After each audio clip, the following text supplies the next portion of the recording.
Halo, Assalamualaikum. Salam sehat Sobat Magelang, dimanapun Sobat berada. Berjumpa lagi dalam acara musik, ngobrol seru dan asik. Episode kedua hari ini, hari Rabu tanggal 15 Maret 2023, bersama saya Siska Adriani. Kita akan bersama dalam 1 jam ke depan, di mana masih memperingati Hari Pendengaran Sedunia tanggal 3 Maret yang lalu.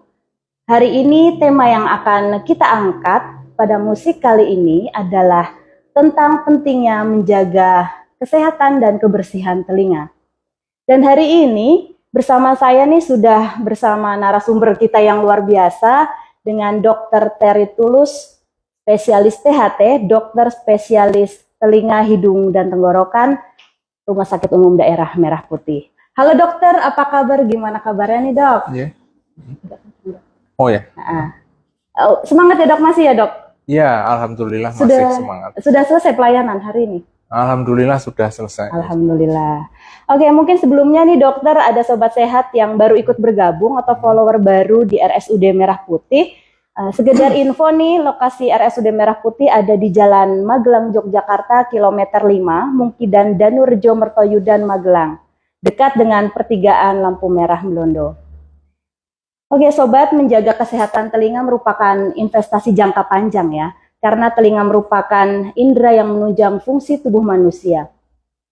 Tanpanya seseorang tidak akan mampu menikmati indahnya melodi dunia. Tapi nggak sedikit juga nih orang yang mengabaikan kesehatan telinganya. Dan orang tersebut biasanya akan menyadari tentang pentingnya telinga saat organ tersebut terganggu fungsinya. Baik sobat sehat, apabila sobat sehat nih ingin mengajukan pertanyaan, boleh banget chat ke kami di live Instagram @RSUD Merah Putih. Oke, sebelum kita mulai ya dokter, mungkin dokter bisa memperkenalkan diri dulu, karena tak kenal maka tak sayang ya dok ya. Silakan dokter. Perkenalkan, nama saya Dr. Terry Tulus Prastiawan, THT telinga hidung tenggorokan. Saya bekerja di RSUD Merah Putih. Ya untuk prakteknya sendiri ya dari hari standar lah ya, Senin sampai Sabtu, dengan Senin sampai Kamis jam 8 sampai 13, Jumat sampai jam 8 sampai 10.30, dan Sabtu jam 8 sampai 12 sesuai dengan kondisi yang ada di rumah sakit saat ini. Berarti setiap hari ya dok, Senin sampai Sabtu? Insya Allah. Insya Allah. Oke, baik Dokter Terry dan Sobat Sehat, episode kedua kali ini kita akan berbincang mengenai cara menjaga kesehatan dan kebersihan telinga. Langsung aja ya dok ya. Dok, sebenarnya seberapa penting sih menjaga kesehatan dan kebersihan telinga itu? Iya, kalau telinga penting sih ya, kita bilang penting ya, karena telinga itu dalam berbagai fase hidup itu kan dia memiliki efek gunanya ya, untuk misalnya dari bayi, telinga pendengaran itu adalah bagaimana seorang anak atau bayi itu tumbuh dan mengenal cara berbicara itu sendiri kan, karena pada akhirnya gangguan telinga pada bayi itu kan akan mempengaruhi tumbuh kembang dan proses komunikasinya, karena kalau dia tidak bisa mendengar, dia juga tidak bisa ya melantunkan kata-katanya, karena dia tidak tahu seperti apa bunyinya. Apalagi semakin kita sudah tumbuh gede, sudah dewasa gitu, ya itu nanti penting untuk komunikasi sehari-hari lain-lainnya, sebagai pendengaran juga. Dan nanti semakin tua ya ada penurunan fungsi, tapi tetap nanti ya untuk komunikasi. Intinya ya kalau penting ya penting lah, karena itu 5 indera utama dan itu sarana komunikasi utama kita itu sendiri. Nah itu kan telinga tadi sudah dikatakan Dokter Terry, organ penting yang harus kita jaga dengan baik ya dok.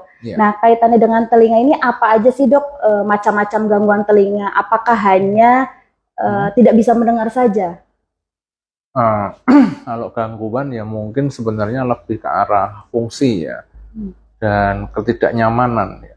Kalau gangguan mungkin ya gangguan fungsi pendengaran sendiri, tapi kalau kelainan ya selain dari fungsi itu, misalnya bisa seperti telinganya ya terasa gatal, atau telinganya terasa nyeri, atau telinganya mungkin terasa penuh seperti tertutup sesuatu, atau telinganya tidak nyaman, suaranya seperti terasa lebih keras atau lebih double seperti itu.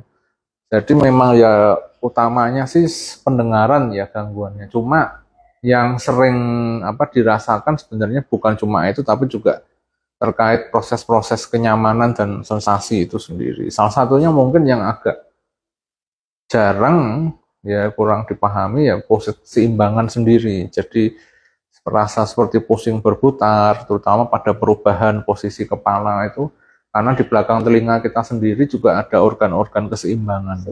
Sehingga itu salah satu sensasinya juga, walaupun organ keseimbangan tidak terbatas hanya di telinga saja. Tapi salah satunya ada di telinga itu sendiri. Termasuk telinga berdengung juga gangguan pada telinga. Itu termasuk salah gangguan dari sensasi itu juga sendiri. Oke.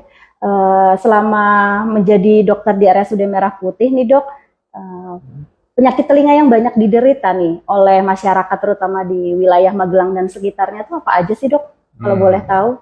Kalau penyakit telinga ya tentunya memang ya banyak sih ya. Tapi yang paling utama ya biasanya adalah ya telinga berlubang. Jadi gendang telinganya berlubang, kemudian karena harusnya yang di belakang gendang telinga itu steril, dia berlubang, dia masukan kuman, keluar cairan, dan lain-lain, berulang. Atau yang bikin berlubang sendiri juga karena infeksi. Kemudian yang kedua, yang paling lebih sering lagi adalah penumpukan kotoran di telinga. Bisa itu karena dari minyak telinga atau kulit-kulit yang kering, dan lain, itu juga termasuk sering. Kemudian yang keluhan yang sering-sering lainnya yang di telinga ya mungkin ya sebatas keluhan nyeri atau sensasi tidak nyaman itu.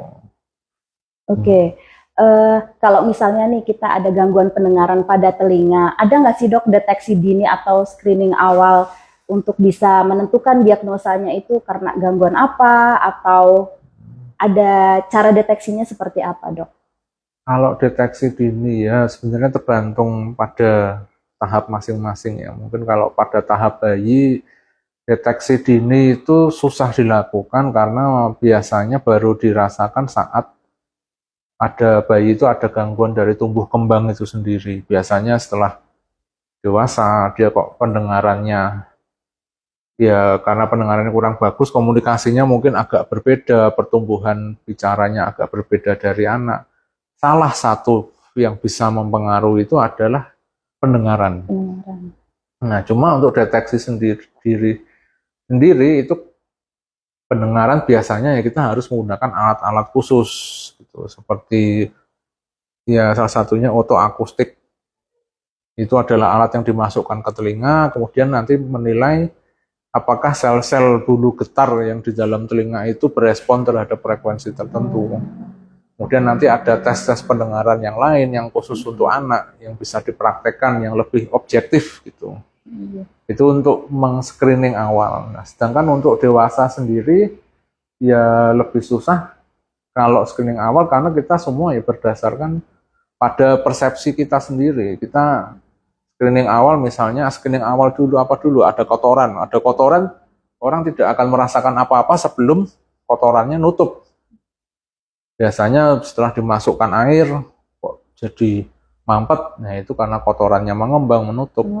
Sehingga screening awal biasanya ya seperti itu apa ya bisa dengan pemeriksaan rutin setiap 3 atau 6 bulan dilihat kotorannya ada atau tidak, karena kadang-kadang yang seperti itu kita sering kecolongan, hasilnya kita ada masalah tapi kita nggak tahu gitu. Kemudian kalau telinga berlubang sendiri juga orang-orang kadang-kadang baru merasakan masalah setelah dia ada gangguan pendengaran atau cairan keluar dari telinga. Padahal ya seperti itu sendiri biasanya sebenarnya keluhan sudah awal-awal ada, cuma ya datangnya baru setelah ada keluhan.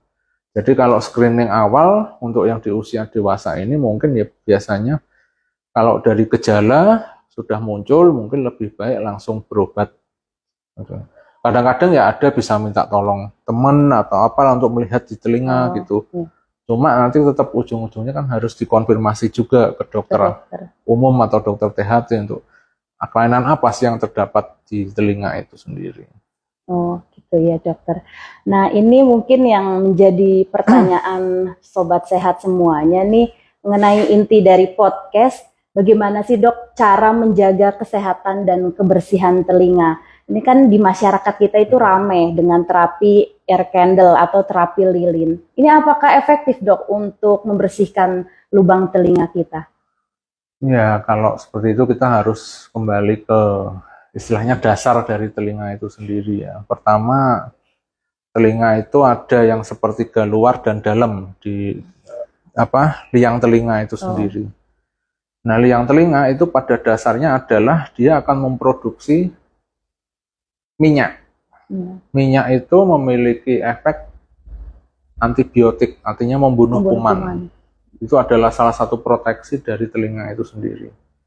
Nah, kemudian minyak itu kalau menumpuk kadang-kadang ya karena ada suatu masalah, mungkin karena dia ya sempat sering pakai tutup telinga berlebihan atau sering terdorong sehingga terjadi penumpukan berlebihan atau mungkin pernah luka, itu maka dia menjadi seperti yang kita sebut adalah kotoran. Cuma untuk beberapa orang memang kadang-kadang membersihkan telinga itu jadi sesuatu yang berlebihan. Akhirnya kenapa? Karena minyak yang seharusnya itu dia memiliki efek melindungi, akhirnya dia jadi bersih, nggak ada sama sekali. Efeknya apa ya? Telinga itu lebih rawan untuk terjadi sesuatu seperti infeksi dan lain-lain. Sehingga kalau misalnya luka ya dia kumannya masuk seperti itu.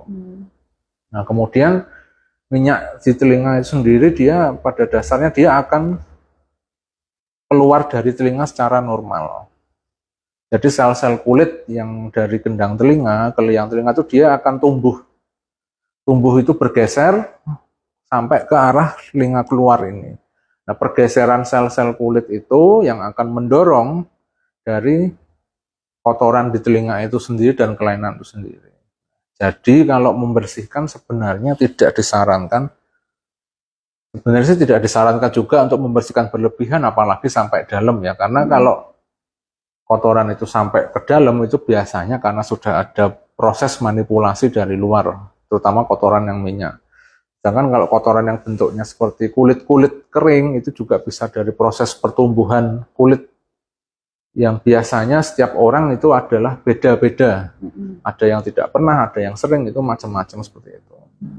Nah, kemudian earwax candle, kalau jujur saja earwax candle itu sebenarnya yang saya tahu ya, mungkin kalau ada yang jenis yang lain dari yang saya tahu, ya saya mohon maaf, tapi earwax candle yang saya ketahui adalah dia semacam kertas yang dililitkan, kemudian ditempelkan di telinga, kemudian ujungnya dibakar.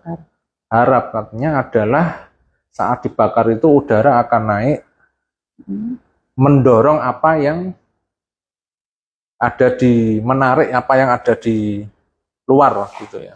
Ada yang di dalam untuk keluar dari udara itu sebagai pembersihan ya. Cuma pada prakteknya kalau dari pendapat saya ya, susah untuk bisa menarik keluar yang sudah lengket dan lain-lain seperti itu ya. Dan kadang-kadang karena itu adalah produk pembakaran sangat dimungkinkan sekali ada sisa-sisa yang masuk ke telinga yang ya dia mungkin akan menambah kotor gitu ya. Nah, sensasinya mungkin yang didapatkan ya adalah telinganya terasa hangat dan nyaman dan lain-lain. Tapi kalau dari sepanjang pengalaman saya, ya mungkin belum ada satupun referensi medis atau penelitian medis yang memang mengatakan bahwa ini efektif untuk kondisi ini, itu saya belum ada gitu. Jadi memang ya kalau dibilang untuk membersihkan telinga saat ini ya dari segi penelitian mungkin belum ada bukti-bukti yang kuat untuk menyokong ke arah itu. Jadi saat ini memang masih ya tarik ulur lah istilahnya seperti itu. Berarti mungkin menurut dokter tidak disarankan untuk penggunaan air candle ya dok? Ya kalau untuk saat ini saya belum bisa mengatakan ini berguna. Atau ini karena ya belum ada referensi medisnya. Apakah ke depannya nanti ada perubahan atau apa kita belum tahu. Tapi untuk saat ini ya mungkin saya belum bisa bilang apa ini efektif gitulah. Oh iya. Gitu ya sobat, jadi hati-hati untuk penggunaan air candle. Lebih baik kalau misalnya ada keluhan ataupun gejala apapun bisa dikonsultasikan kepada dokter umum ataupun dokter spesialis THT. Nah nih dok, bener nggak sih kalau misalnya kita itu membersihkan telinga dengan ngorek kuping dengan menggunakan cotton bud atau sejenisnya itu bisa menyebabkan ketulian? Ya, sebenarnya kalau ketulian itu ya tergantung gangguan pendengaran ya. Itu ya bisa saja terjadi bisa. Maksudnya kan kalau kita mengorek telinga dengan cotton bud lah, kalau cotton budnya ujungnya ketinggalan ya dia nanti akan mengganggu pendengaran. Cuma kalau sampai tuli, ya tulinya seperti apa? Apakah tidak bisa mendengar sama sekali atau hanya tuli sebagian atau bagaimana? Itu ya kata atasnya tidak sampai itulah. Kedua kalau penggunaan apa?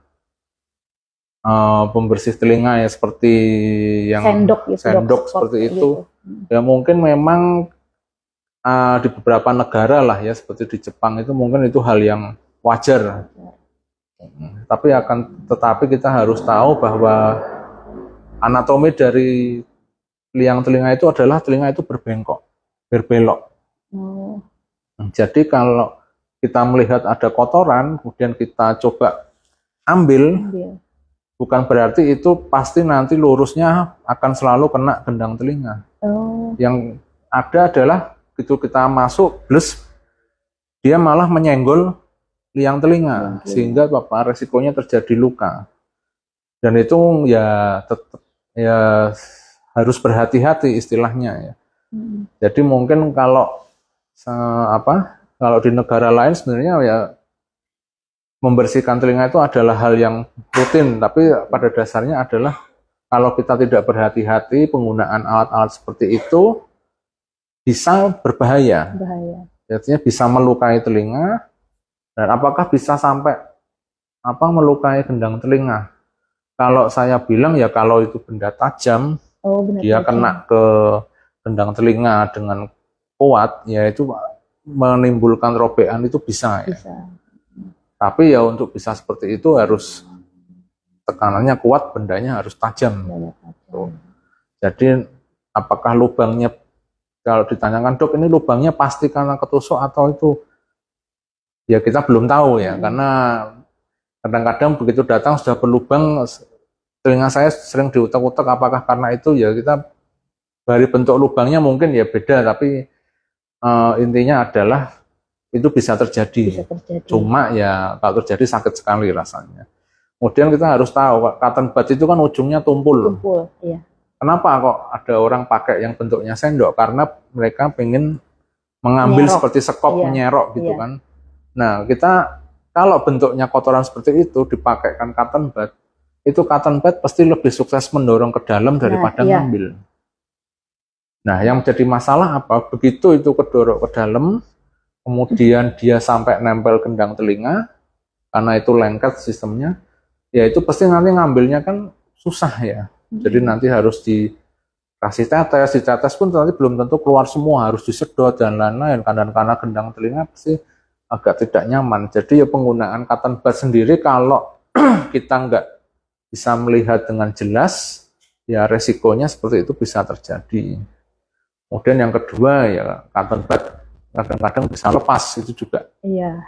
Ya, nyangkut ya dok. Nyangkut itu ya kalau itu terjadi ya mungkin harus dibawa ke dokter ya untuk diambil karena susah. Kemudian yang kedua ya cotton bud itu juga ya ada beberapa ya sebenarnya kelainan di telinga itu karena kulit di telinga itu tidak cocok dengan produk kapas itu ya.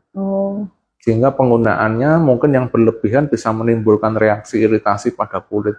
Walaupun mungkin jarang ya, tapi kadang-kadang orang tidak paham ya. Kalau mungkin, karena kebanyakan orang pakai cotton bud salah satunya juga untuk menggaruk telinga kan. Oh iya, kadang gatel. Iya, jadi digosok-gosok, akhirnya lecet luka terus. Seperti itu. Nah kalau di sini kan ya bengkak tidak masalah, tapi begitu di telinga bengkak ada kotoran kejepit lain-lain ya dia langsung pengaruh ke pendengarannya seperti itu. Jadi kalau saran saya sih ya kalau menggunakan cotton bud bisa menyebabkan ketulian apa enggak? Ya bisa, tapi bukan dalam tanda kutip tuli total. Udah total. Cuma karena kebanyakan mungkin karena efek samping dari penggunaannya itu, karena kotoran kedorong, karena luka dan lain-lain, sehingga ada gangguan pendengaran. Berarti masih bisa diobatin gitu ya dok ya? Ya tergantung dari faktor penyebabnya juga. Penyebabnya. Itu kalau seperti ini yang pesawat take off nih dok, kan kadang ada bayi kemudian dewasa itu mengakibatkan gangguan pada telinga, itu bisa berakibat pecahnya gendang telinga nggak dok? Ya kalau sampai pecah sih mungkin ekstrim sekali ya. Oh, ekstrim. Jadi pada saat pesawat take off itu kan ya kalau standar teorinya mungkin kita sudah tahu ada perubahan tekanan. Iya. Perubahan tekanan, makanya tekanan itu supaya sama ya kadang-kadang kita harus sambil mengunyah sesuatu, karena mengunyah itu akan membuka saluran yang menghubungkan antara di belakang gendang telinga dengan yang di rongga mulut. Nah, karena rongga mulut itu terhubung dengan luar, jadi tekanannya antara dua itu sama, sehingga tidak ada masalah. Nah, pada kasus perubahan tekanan yang mendadak itu karena telinga tidak bisa menyesuaikan dengan perubahan tekanan itu secara normal, misalnya selain itu juga dia mungkin batuk pilek ya. Batuk pilek mampet, jelas yang saluran menghubungkan itu kan kadang-kadang terganggu, yaitu risiko trauma karena perubahan tekanannya lebih besar lagi seperti itu. Cuma kalau bilang untuk pecah mungkin ya tekanannya harus tinggi sekali ya. Tinggi sekali. Karena sensasi awal biasanya kalau perubahan tekanan yang mendadak ya sensasi awal ya telinganya terasa nyeri, terus setelah itu terasa penuh dan lain-lain. Apalagi kalau sudah ada pilek dan lain-lain, perubahan tekanannya tambah parah memang. Ya akhirnya sampai harus ada diobati dan lain-lain seperti itu. Jadi kalau untuk kasus-kasus seperti itu memang ya kalau seperti itu kita harus perhatian, apalagi kalau kita memiliki kondisi hidung, karena itu bisa pengaruh dalam telinga juga, ya lebih baik mungkin diobati atau ada obat-obatan yang bisa menstabilkan itu sebelum untuk tindak perjalanan yang naik pesawat take off atau ke gunung yang tempat tinggi seperti itu. Itu sama ya dok kasusnya, nggak hanya untuk orang dewasa tapi juga untuk bayi atau ya, balita? Untuk bayi gitu ya? itu sama juga. Memang harus berhati-hati. Oke, itu tadi tips menjaga kesehatan telinga ya. Terus kriteria telinga sehat itu apa sih dok? Kan ada nih kalau dalam telinga itu ada yang sifatnya basah dan juga ada yang sifatnya kering. Mungkin kalau dalam dunia medis kalau basah itu congean gitu ya dok. Ya. Itu gimana dok? Ya kalau telinga sehat sendiri ya kita harus dilihat dengan baik ya. Sehat itu kan standarnya macam-macam ya. Cuma yang satu ya telinga sehat, pertama dia tidak ada keluhan apapun. Nah, yang kedua, telinga itu bisa berfungsi dengan normal. Dengan fungsi normal apa ya? Mungkin sebagai fungsi pendengarannya. Misalnya ya saya nggak ada keluhan apa-apa, tapi orang-orang di sekitar saya kalau ngomong sama saya harus teriak-teriak. Jadi kalau dari saya ya, wah itu nggak ada masalah. Dari orang lain yang ngomong ke kita ya ada masalah. Seperti itu. Jadi ya selain dari sensasi kita sendiri ya juga dari fungsinya sendiri harus sesuai dengan yang ya standar dari yang lain. Untuk pendengarannya ya juga untuk menyampaikan dan mendengarkan informasi harus bagus juga. Seperti itu. Pada intinya telinga sehat itu adalah telinga yang tidak memiliki keluhan ya dok, tidak ada gangguan pada diri sendiri maupun gangguan yang dialami oleh orang lain di sekitarnya. Gitu. Lalu apa aja sih dok yang bisa membahayakan fungsi pendengaran kita itu? Apalagi kan anak-anak milenial nih generasi Z saat ini yang nggak bisa jauh-jauh dari gadget, apalagi sedikit-sedikit menggunakan earphone, itu bahayanya bagaimana itu? Nah, ya, sebenarnya kalau earphone itu kan dia istilahnya pasti dimasukkan dalam sepertiga luar dalam telinga ya. Dimana sepertiga luar itu adalah tempat keluarnya minyak. Otomatis kalau penggunaannya tidak di semua orang sih, tapi otomatis dia pasti akan mengganggu apa mendorong kotoran itu masuk ya. Salah satu resikonya seperti itu. Jadi itu yang mungkin tidak semua orang akan terjadi keluhan sama ya, karena seperti produksi kotoran beda-beda, tapi itu bisa terjadi juga kalau ya penggunaannya secara berlebihan. Kemudian yang kedua, kita harus ingat bahwa Indonesia ini adalah negara yang lembab. Lembab, ya. Kelembapan di Indonesia itu kalau tidak salah yaitu antara 60 sampai 80. Pengaruh juga ke telinga ya dok ya? Ya, pengaruh ke telinga. Sedangkan satuannya cuma sedangkan beberapa negara-negara lain mungkin disarankan bahwa angka kelembapan yang bagus itu antara 40 sampai 60. Kenapa? Karena itu adalah resiko untuk tumbuhnya jamur lebih ya subur istilahnya. Ya. Nah, dengan kondisi telinga sering ditutup dan lain-lain, angka kelembapannya tinggi, itu kadang-kadang ya bisa memancing untuk timbulnya jamur. Tapi jamur sendiri tidak langsung timbul hanya karena lembab. Biasanya telinganya sudah ada masalah, sudah bengkak, sudah luka, sudah keluar cairan. Kemudian setelah itu ya sudah telinganya ada bermasalah, didukung lembab, kemudian penggunaan secara berlebihan, akhirnya dari luka itu mulai timbul jamur yang ya sebenarnya jamur sensasinya yang utama mungkin gatal sih ya. Gatal, tapi itu tidak semuanya ya. Dan kalau sudah jamur biasanya ya pengobatannya harus dijaga kering, dan itu kan susah ya, mohon maaf kalau dengan kelembapan seperti di Indonesia sangat susah ya. Bahkan kita pakai AC pun tidak akan langsung turun di bawah 60 ya. Jadi ya memang salah satu susahnya mengobati jamur itu ya karena memang salah lingkungannya juga subur gitu, mendukung. Jadi yang penggunaan gadget secara berlebihan. Yang kedua adalah tingkat kekerasan dari gadget itu sendiri. Banyak orang yang tidak tahu kalau dia memiliki ambang dengar yang agak meningkat ya, tinggi ya. Misalnya kadang-kadang kalau kita mendengarkan lagu, wah ini kok kurang keras, dinaikkan. Nah efeknya apa? Dia terpajan pada suara keras secara berlebihan gitu. Nah yang masalah adalah kalau dia membiasakan menggunakan itu secara berlebihan, untuk kedepannya dia akan bisa mengganggu pada pendengaran di telinganya itu sendiri. Memang kalau dari standar internasional ya, yang bermasalah itu baru desibel-desibel di atas 90 ya. 90. Ya, jadi desibel itu adalah tingkat kekerasan suara beda sama tinggi rendah nada. Ini murni hanya kekerasan. Jadi pada desibel yang tinggi itu dia akan menimbulkan keluhan dan gangguan baik di saat ini atau berpuluh-puluh tahun berikutnya lagi.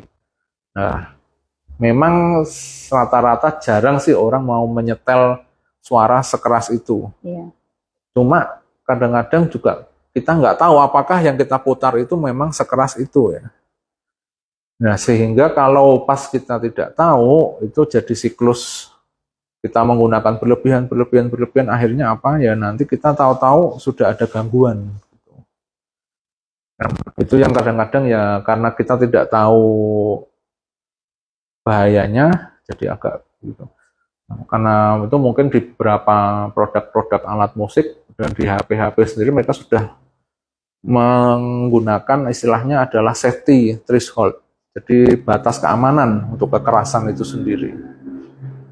Cuma karena ya headset itu bervariasi, jadi kita nggak bisa hanya mengandalkan dari safety threshold dari software yang ada di Android atau telepon itu juga. Kalau misalnya lebih aman ya mungkin menggunakan speaker luar. Ya. Tapi kalau misalnya butuh sekali untuk ya konferensi online dan lain-lain, kalau dalam jangka waktu lama mungkin daripada pakai yang kecil, pakai yang headset itu mungkin ya tekanan ke dalamnya lebih berkurang dan lebih aman. Cuma untuk tingkat kekerasan itu untuk semua gadget ya harus diperhatikan. Itu batas ambang aman tadi itu 90 desibel ya dok. Itu setara 80 sampai 80 sampai 90. 90. Itu setara dengan apa sih dok kalau misalnya kita bisa mendengar dalam Kalau ambang 80 batas? 90 itu Contoh seperti apa? tidak bisa standar apa ya. Cuma kalau di beberapa tulisan yaitu sekeras konser, Oh, konser. konser musik gitu. Oh, Kemudian yang kedua kalau kita ya orang-orang bicara sibuk biasa kayak seperti ini nih rata-rata sudah 60 desibel ya. 60. Kemudian kalau yang desibel ke bawah ya mungkin lebih kecil lagi. Cuma kalau di konser musik terus berarti konser musik pasti bikin budek enggak juga. Beda orang yang nonton dari jauh sama orang yang nonton di depan speaker. Kelasnya beda. Jadi ya ada safety-nya juga gitu. Apakah itu nanti bisa langsung konser musik berarti harus dihindari ya saya rasa enggak juga. Cuma ya kita harus paham bahwa kita nggak mungkin ngecek wah ini suaranya sekeras ini gini. Cuma kalau dari saya adalah kalau Anda mendengarkan musik, konser-konser apa-apa, mendengarkan suara yang Anda rasa itu keras, mungkin lebih baik carilah tempat yang agak jauh atur gitu jarak yang agak baik ya. Itu karena apa ya untuk pendengaran kita sendiri dan kedepannya lebih baik seperti itu. Kemudian yang kedua ya kita harus perhatian juga ya dengan apa bahayanya karena kadang-kadang ini tidak langsung timbul dalam 1 hari 2 hari pertama, kadang-kadang setelah usia beberapa puluh tahun kemudian baru mulai ada penurunan dan penurunannya sendiri bukan frekuensi yang bukan di nada yang nada bicara, biasanya adalah nada-nada yang tinggi sehingga lama-lama kita kok jangkauan nada kita makin rendah, nah baru setelah itu ada masalah. Yang nada tinggi sudah rontok semua, nah itu yang kasihan. Seperti itu. Jadi ya seperti itu nanti ya kalau untuk suara-suara keras ya memang lebih baik dihindari. Apalagi kalau kita dengar telinga kita sudah terasa sakit, tidak nyaman, ya itu apalagi lebih baik atur jarak sampai nyaman. Atau minimal cari jarak yang jauh, istirahat berapa jam, baru setelah itu masuk. Karena ada untuk orang-orang yang bekerja di suara yang keras seperti itu sebenarnya ada gantian shift ya berapa menit gitu. Cuma saya kurang hafal, cuma memang nanti ada waktunya berapa menit gantian, berapa menit gantian, tidak boleh terpajan lebih dari sekian menit seperti itu. Oh, kalau itu untuk yang tadi ambang batas 80 sampai 90 desibel ada waktunya juga ya, Dok ya? Ya, ada waktunya. Tapi itu apa? Ya, lebih disarankan sih tidak. Kalau nggak terpaksa ya jangan sih ya. Jangan. Untuk pastinya mungkin saya agak lupa sih ya, tapi memang sudah 80 ke atas itu sudah mulai 80-90 ke atas memang sudah harus mulai berhati-hati. Sudah mulai berhati-hati. Gitu. Jadi ini buat sobat sehat yang biasa mendengarkan musik melalui earphone, berhati-hati ya. Apalagi kalau sampai keterusan. Kadang nih Dok, generasi saat ini kan kalau misalnya belum merasakan ada gangguan tuh belum lepas itu dari earphone-nya. Itu kan kadang-kadang seperti itu yang membahayakan. Itu paling lama maksimal berapa menit atau berapa jam sih Dok? Mungkin rekomendasi dari dokter sendiri. Sebenarnya kalau rekomendasi penggunaan tidak ada sih ya. Cuma kalau kekerasan, tingkat kekerasan suara emang sudah ada limitnya seperti itu sih ya. Kalau untuk rekomendasi sebenarnya belum ada standar. Yang saya temukan sendiri belum ada referensinya. Cuma kalau penggunaannya, kalau memang sudah ada gejala atau keluhan, lebih baik dicari alternatifnya. Untuk dipaksakan. Oke, menanggapi hal yang tadi nih Dok, kan ada di dalam telinga itu kondisinya ada yang basah, ada yang kering. Itu setiap orang kan berbeda-beda Dok. Kadang saya kondisi dalam telinga itu kering, tapi ada juga yang basah. Itu yang membedakan tuh dari apa sih Dok? Karena faktor apa gitu? Ya biasanya dari faktor sarafnya. Jadi ada beberapa yang ya dia telinga di dalam kulit di dalam telinga itu lebih apa istilahnya lepasnya lebih cepat gitu ya. Sehingga dia akan keras membentuk dengan banyak juga. Kemudian juga ada beberapa yang karena ya produk dari variasi dari saraf di telinga sendiri sehingga dia produksinya di telinga itu bisa berlebihan. Jadi karena itu adalah suatu variasi, kalau ada kelainan seperti itu tentu setiap orang ya ada beda-beda. Tapi biasanya kalau sudah ketemu dokter sudah ketemu polanya, ya ini setiap 3 bulan harus dicek, setiap 6 bulan harus dicek, itu ya biasanya nanti sudah bisa sambil jalan seperti itu. Tapi normal ya dok, misalnya ada yang basah, ada yang kering, itu setiap orang beda-beda normal ya dok ya? Ya kalau dibilang normal, ya sebenarnya normal, tapi kalau dibilang normal secara statistik ya mungkin memang ada variasi lah. Tapi kalau dibilang apa itu telinganya normal nggak ada keluhan ya lain lagi, karena yang telinga-telinga tertentu dia lebih cenderung untuk mengalami gangguan, itu gangguan yang kita rasa nggak normal. Gitu. Jadi ya seperti saya bilang tadi, untuk dibilang itu ya kalau memang biasanya sudah ada rekomendasi dari dokter-dokter untuk ya diperiksa rutin, ya itu silakan diikuti saja seperti itu. Oke, gitu jadi ya dok. Atau mungkin ada kaitannya nggak dok sama yang minyak tadi itu dok, minyak dari dari telinga yang mempengaruhi basah atau keringnya kondisi dalam telinga? Iya, menurut saya ada, karena produksinya yang berlebihan dan ya apa, dia banyak ya mungkin keluarnya mungkin lebih banyak lagi seperti itu ya. Tapi itu kembali lagi pada orang lain. Kalau penggunaan cotton bud dan alat-alat seperti itu yang berlebihan juga, ya itu nanti berpengaruh juga gitu ke timbulnya gangguan di telinga itu. Oke, Dep. Untuk masyarakat yang mungkin memiliki keluhan di indera pendengaran atau THT, apakah bisa ditangani dok di Rumah Sakit Umum Daerah Merah Putih? Pada dasarnya sudah terbentuk suatu sistem di RS Merah Putih, dan tentu pada dasarnya ini disesuaikan dengan ketersediaan sarana prasarana dan juga kompetensi dari kita masing-masing. Istilahnya adalah ada beberapa kasus yang mungkin memang harus memerlukan referral atau rujukan ke tempat-tempat yang lebih tinggi lagi untuk penanganannya, untuk pemeriksaannya dan lain-lain. Itu nanti akan kita kasih berikan rujukan itu. Jadi untuk kasus-kasus yang seperti itu memang ya kita nanti menangani sebatas dengan ketersediaan sarana dan prasarana serta keahlian, karena ada beberapa mungkin yang sudah harus ditangani oleh konsultan dan lain-lain seperti itu. Oke, berarti bisa ya dok melayani konsultasi gangguan yang ada pada telinga, hidung dan juga tenggorokan. Iya, kalau untuk konsultasi kita menyediakan dan nanti biasanya kita akan jelaskan ini nanti kalau mau seperti ini harus pemeriksaan ini dan ini, nanti harus kita berikan obat, kita observasi, lain-lain, selainnya itu nanti juga ada. Karena ya variasinya tentu bermacam-macam ya, ada yang mungkin memerlukan sekali konsultasi, ada yang memerlukan berapa kali, kemudian ada yang karena dari faktor pengobatannya, mungkin pengobatannya obatnya ada yang sering ya lupa diminum, atau mungkin waktu menjaga telinga kering ternyata suatu kesibukan atau apa-apa yang nggak sengaja masuk, itu intinya semacam dalam perjalanan penyakit dan pengobatannya kita ya bekerja sama dengan pasien, nanti menyesuaikan, ada yang harus bolak-balik, ada yang itu nanti kalau misalnya perlu kita refer, akan kita refer ke yang lebih tinggi lagi, itu sesuai dengan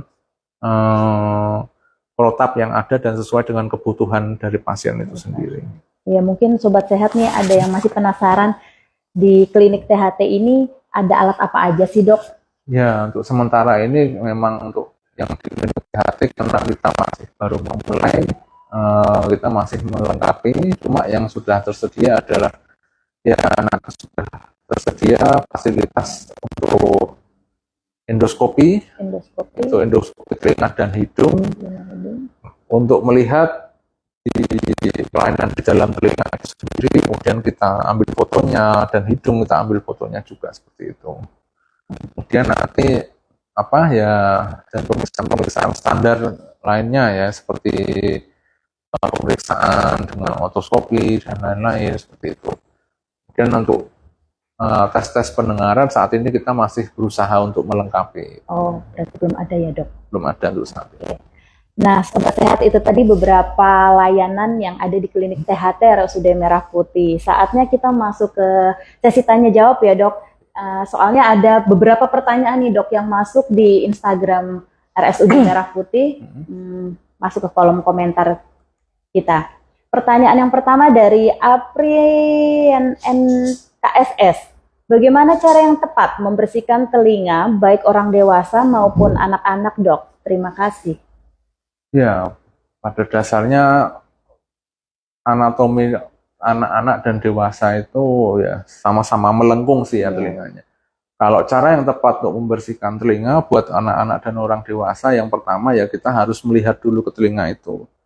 Kalau itu kotoran sudah memenuhi satu lubang dan Anda misalnya tidak yakin untuk bisa mengambil itu, lebih disarankan untuk langsung ke dokter THT.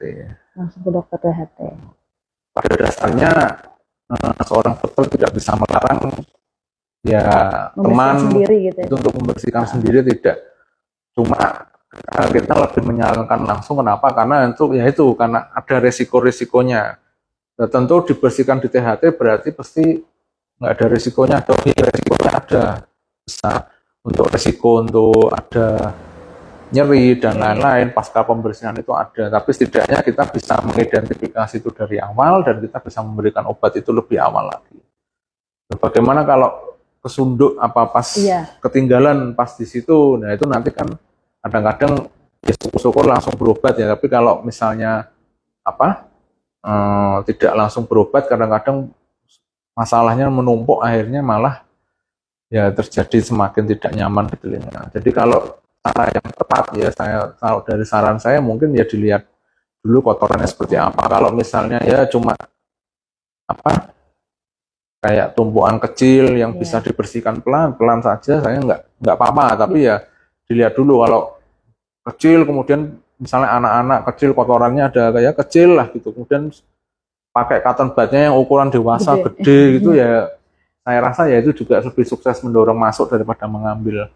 Yang kedua ya kita harus ingat kalau pakai yang benda tajam dan lain-lain itu pasti sensasinya bisa nyeri, bisa ada luka saat diambil gitu. Dan itu pun saat diambil di THT juga resiko trauma seperti itu bisa ada. Cuma yang jadi masalah adalah kalau ada trauma nanti apakah langsung diobati atau tidak, seperti itu. Jadi kalau saran saya ya, kalau misalnya Anda melihat dan sepertinya itu beresiko tinggi, mungkin lebih baik dibawa ke dokter umum atau dokter THT terdekat yang. Ya, terutama kan kadang di anak-anak ataupun orang dewasa itu ada kotoran yang nempel di pinggir, dok, di pinggirannya itu kan kering, dok. Itu mungkin pakai cotton bud, diberi baby oil gitu biar nempel, keambil, nggak apa-apa ya, dok ya? Ya kalau seperti itu ya tergantung, dilihat dulu. Karena kadang-kadang begini, kalau anak-anak kan kadang-kadang mereka istilahnya kaget atau kurang kooperatif gitu ya. Apalagi kalau bayi kan kadang-kadang sering berontak. Jadi kita harus memperhitungkan itu. Kalau suatu saat kita melakukan tindakan membersihkan dan lain-lain, kemudian ada perubahan mendadak dan itu entah melukai atau mendorong, ya kita harus berhati-hati seperti itu. Mungkin kalau ada yang sudah, saya sudah sering bersihkan, dok, udah itu ya nggak apa-apa. Cuma kalau misalnya kok setelah itu ada sesuatu atau apa-apa, ya mohon untuk dibawa segera ke dokter terdekat. Minimal kita bisa mengidentifikasi adakah kelainan yang perlu diobati atau tidak, seperti itu. Oke, gitu. Kemudian lanjut yang kedua dari Gistipus. Pertanyaannya yaitu jadi pengen periksa telinga karena telinga sering gatal di dalamnya. Pas dikorek sendiri pakai pembersih telinga nggak ada kotoran gitu, dok. Jadi kadang rasa gatal mungkin, atau tadi pengaruh jamur, dok? Sensasi gatal sebenarnya kalau di dunia medis itu gatal itu adalah nyeri tapi dalam intensitas yang paling ringan.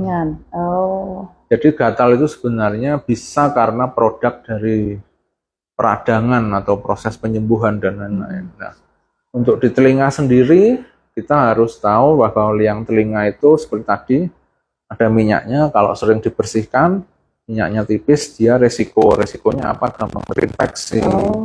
Kalau gampang terinfeksi apa ya? Salah satunya bisa ada reaksi keluhan nyeri dan gatal. Kemudian yang kedua, kita juga bisa adanya seperti dermatitis kontak iritan atau dermatitis kontak ya. Itu jadi ada beberapa orang mungkin atau produk-produk yang kita gunakan di sekitar telinga seperti sampo atau lain-lain dan itu mungkin kurang cocok ya.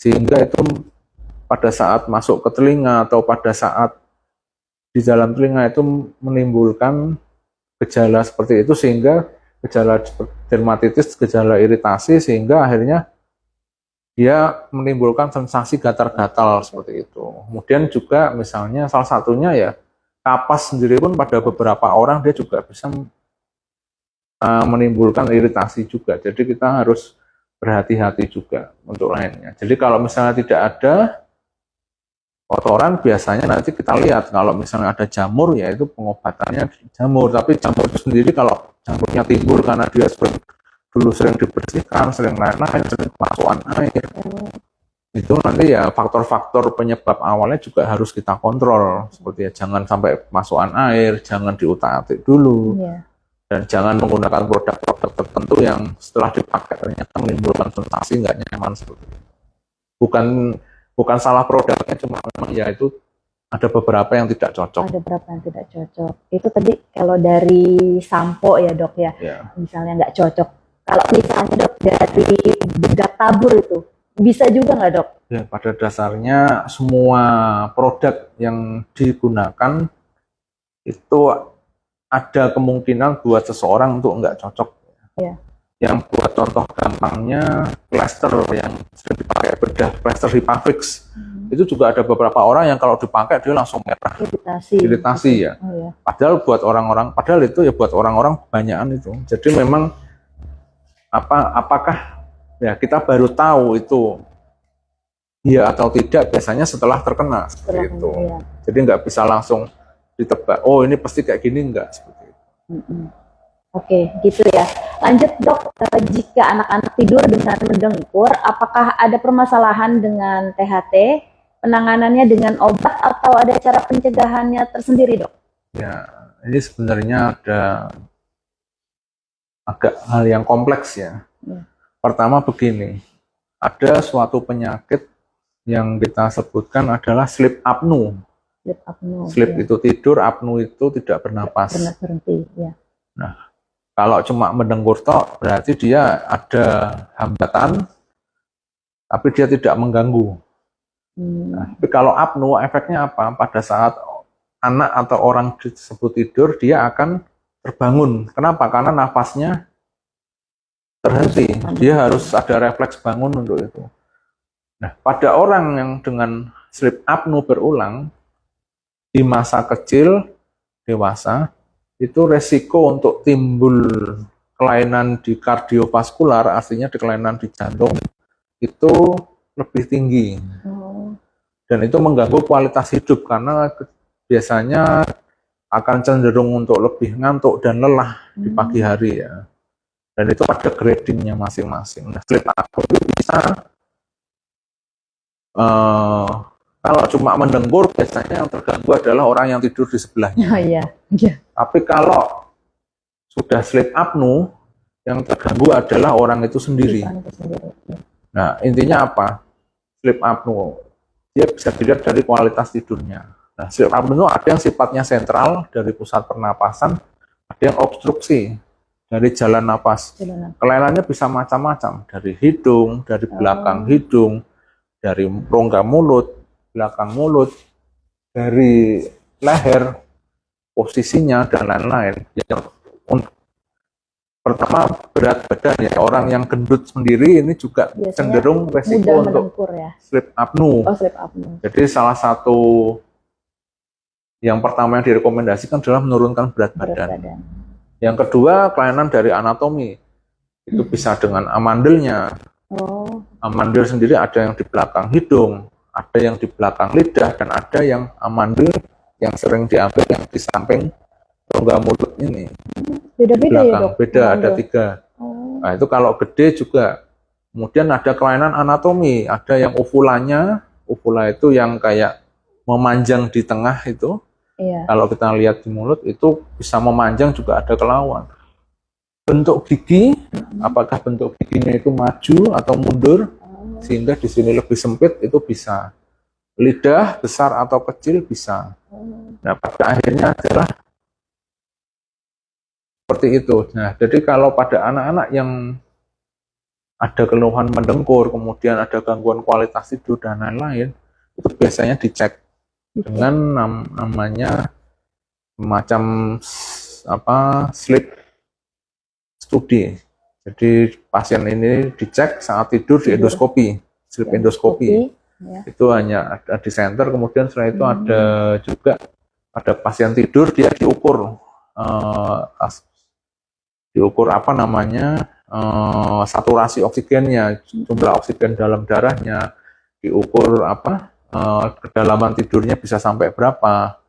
Itu dari itu kita bisa tahu apakah ini murni gangguan secara pusat atau ada gangguan dari obstruksi atau kombinasi dan lain-lain. Nah, setelah itu didapatkan nanti baru dilakukan endoskopi, dilihat. Nah, itu baru nanti struktur yang harus diubah apa. Kalau memang perlu operasi, nanti akan dilakukan tindakan yang menyesuaikan. Kalau harus menurunkan berat badan, ya seperti itu harus menurunkan juga. Ya, jadi penanganannya sendiri tidak bisa hanya dengan satu penanganan, itu harus tergantung pemeriksaannya dan lain-lain. Kalau misalnya dia ada kelainan dari sistem sentralnya, ya itu nanti lain lagi dengan yang orang yang cuma karena amandelnya besar. Karena orang yang amandelnya besar pun kadang-kadang kalau sudah itu Mas Kodo kok masih ngorok ya, karena masalahnya nggak cuma dari amandel kok. Amandel kita ambil karena dia menyebabkan demam, dia infeksi, dan kalau pas bengkak anaknya tambah sesek, tidak nyaman, itu juga salah satu kita ambilnya. Tapi nanti ya masih ada kelainan-kelainan lainnya. Jadi nanti biasanya penanganannya itu pasti bertahap ya, sambil dilihat perkembangannya kan, ya diagnosiknya sendiri harus lengkap juga untuk itu. Karena untuk mendengkur itu sendiri ya sebenarnya itu yang remeh, tapi kadang-kadang efeknya panjangnya bisa berbahaya juga seperti itu. Tapi tetap konsultasinya kalau anak mendengkur ke Poli THT ya, Dok? Ya, tentu saat biasanya itu multidisiplin. Nanti biasanya untuk jalur napasnya nanti dari THT biasanya akan endoskopi lain-lain. Untuk kualitas tidurnya nanti bisa dari pihak kalau dewasa biasanya dari saraf juga ikut turun tangan untuk penanganan dan lain-lain. Untuk misalnya sleep endoskopi mungkin ada perlu pendampingan anestesi dan lain-lain. Biasanya itu sudah ya tergantung dari setiap center, dia melibatkan beberapa pihak gitu. Ada yang hanya satu pihak, ada yang berapa pihak. Tergantung dari tiap-tiap center itu sendiri. Aduh, seru banget nih ya Sobat Sehat, sampai hampir 1 jam kita menemani Sobat Sehat semua. Mungkin untuk Sobat yang mau periksa atau konsultasi ke klinik THT, bisa diulang dokter prakteknya hari apa dan jam berapa? Ya, untuk saya prakteknya hari Senin hingga hari Sabtu. Kemudian untuk jamnya ya sesuai dari tadi, dari jam 8 sampai jam 13. Jumat nanti kita sampai jam 10.30 dan Sabtu kita sampai jam 11.12. Ya, oke. Apabila Sobat Sehat atau mungkin kerabat keluarga ada yang mengalami gangguan pada pendengaran, terutama telinga, hidung, dan tenggorokan, bisa menghubungi Dr. Terry Tulus, spesialis THT di Rumah Sakit Umum Daerah Merah Putih dengan jadwal tadi ya, Dok ya. Untuk pendaftaran hari Senin sampai Kamis jam 8 sampai jam 11, hari Jumat jam 8 hingga jam 10, dan hari Sabtu jam 8 sampai jam setengah 11. Sobat juga yang ingin memeriksakan diri ke klinik THT bisa mendaftarkan diri langsung ya melalui loket pendaftaran atau melalui aplikasi pendaftaran online yang bisa diunduh di Play Store dengan nama pendaftaran online RSUD Merah Putih. Pendaftaran online ini bisa dilakukan H-7 sampai H-1 sebelum jadwal pemeriksaan. Jadi apabila mau pemeriksaan hari Senin ya, hari Selasa minggu sebelumnya hingga Minggu sudah bisa mendaftar. Jadi tidak perlu mengantri pendaftaran secara manual. Nah, pasien nanti datang di pemeriksaan itu 45 menit sebelum pemeriksaan dan menunjukkan bukti reservasinya di loket 3 pendaftaran rawat jalan lantai 2 RSUD Merah Putih.